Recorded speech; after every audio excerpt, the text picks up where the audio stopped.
मुझे सिर्फ कुछ मिनट लगे होंगे।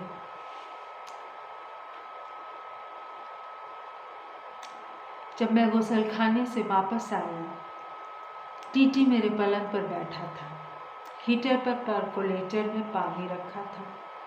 मैं तुम्हारे पास आने वाला था, मैंने कहा, और रोशनी पर अपना गीला अंडरवेयर और तौलिया रख दिया।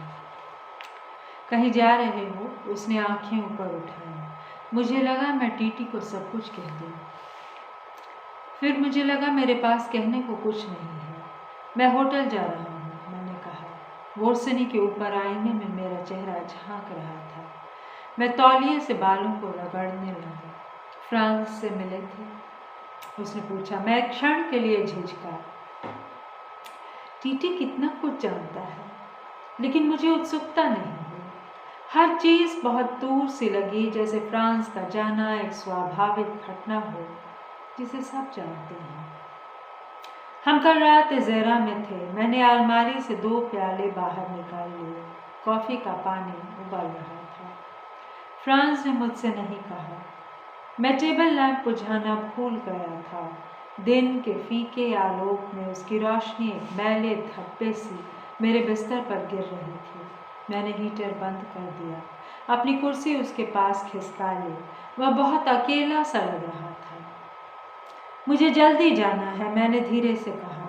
शाम को क्या करोगे? हम शायद आज कासल जाएंगे। तुम चाहो तो हमारे साथ आ सकते हो। मारिया ने मुझे बुलाया था, उसने कहा। मैंने विस्मय से उसकी ओर देखा।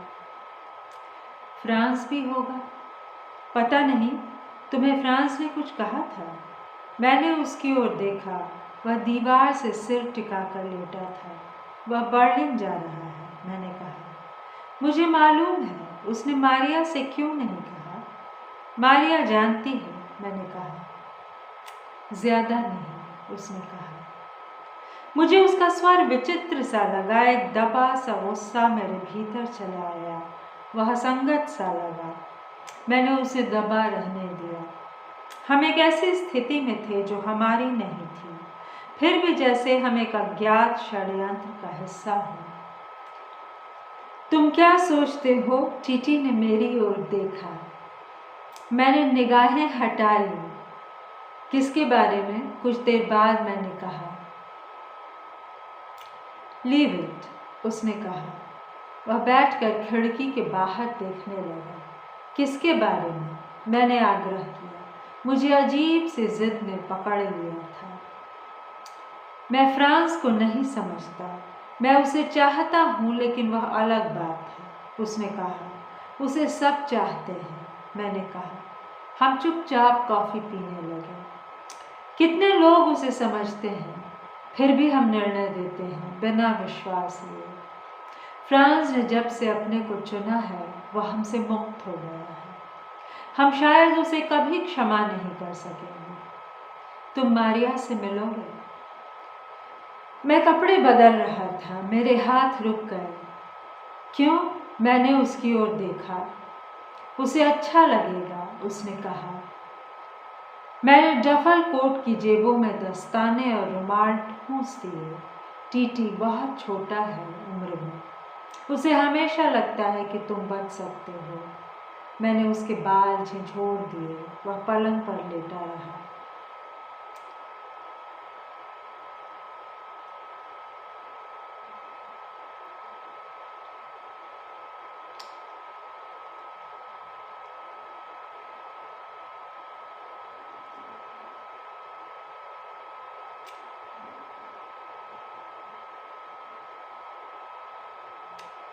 कितना सुंदर वाक्य है। फ्रांस ने जब से अपने को चुना है, वह हमसे मुक्त हो गया। कितना सुंदर। मैंने अपनी ज़िंदगी का एक बड़ा कहें कि फेटल ईमेल ये कह के लिख दिया था कि if you are asking to choose, I choose you. इसको एकदम से प्रपोजल की तरह, मतलब रोमांटिक वाले प्रपोजल की तरह समझा दिया, जो वो नहीं था बिल्कुल। अब यह अलग बात है कि मैंने 1000 प्रपोजल्स ठुकराए हैं। यहाँ वो प्रतियोगिता नहीं है।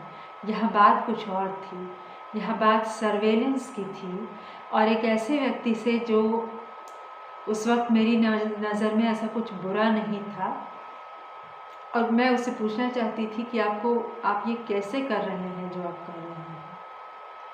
तो बहरहाल, और मुझे नहीं लगा कि ये इतनी बड़ी बात थी।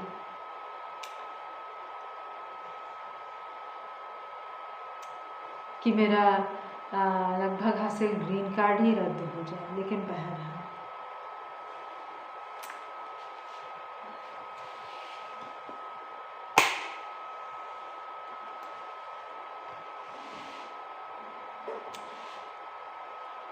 तुम मारिया से मिलोगे? मैं कपड़े बदल रहा था, मेरे हाथ रुक गए। क्यों? मैंने उसकी ओर देखा। उसे अच्छा लगेगा, उसने कहा।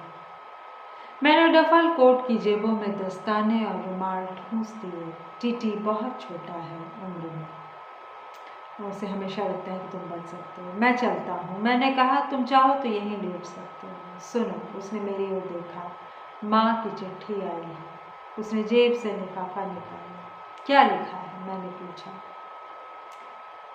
वह विवाह करना चाहती है। उसने लिफाफे को मेज पर रख दिया। उसका स्वर बहुत सहज था। वह जानना चाहती है मुझे कैसा लगेगा। तुम पहले से जानते थे? नहीं, इस बारे में नहीं, उसने कहा। मैं सिर्फ यह जानता था कि वह बहुत अकेली है। मैंने खिड़की खोल दी। हॉस्टल के चौड़े दालान में बर्फ अब भी जमी थी। सूरज यहाँ नहीं पहुँचता था। चारों ओर लंबी दीवारों के बीच यह किसी जेल खाने का यार्ड सा दिखाई देता था। तुम्हारे पास लिबोविच से बचा है, उसने धीरे से कहा। तुम्हें इतनी जल्दी नहीं पीनी चाहिए। डरो नहीं, उसने हंसकर कहा। मैं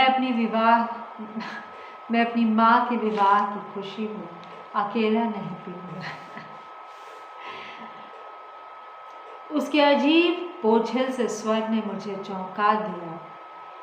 मैंने उसकी ओर देखा। वह आंखें मूंदे लेटा था। मैंने अलमारी से स्लीप की बोतल निकालकर मेज पर रख दी। चाबी तकिए के नीचे है, मैंने कहा। उसने आंखें खोल दी। गुड लक, उसने धीरे से कहा।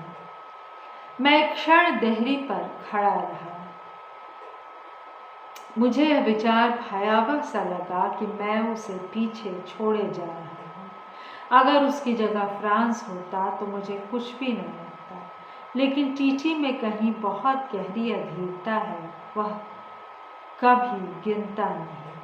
वह उन लोगों में से है जिन्हें पीछे अकेला छोड़ते समय हमेशा एक भय जकड़ लेता है। लगता है जैसे तुम किसी घायल को दुश्मन की लाइन में छोड़कर भाग रहे हो।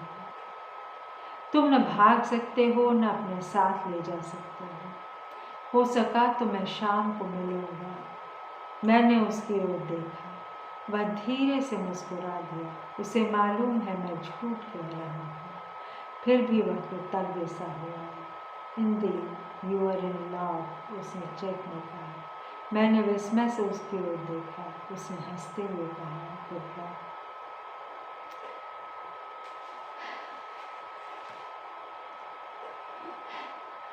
देखिए कितना खूबसूरत ही है। ये पहली बार टीटी कह रहा है कि इंदीड यू आर इन लव, है ना।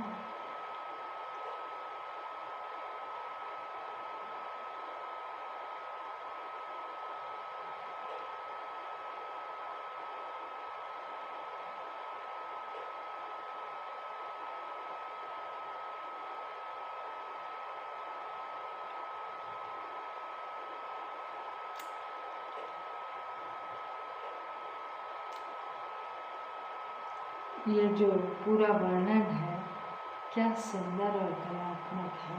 टीटी के चरित्र का भी एक गहरी अधीरता लिए हुए, जहाँ शराब की बोतल के साथ ही नहीं, यूं भी अकेले छोड़ते हुए शायद डर लगेगा, लेकिन शराब की बोतल के साथ बहुत खतरा है।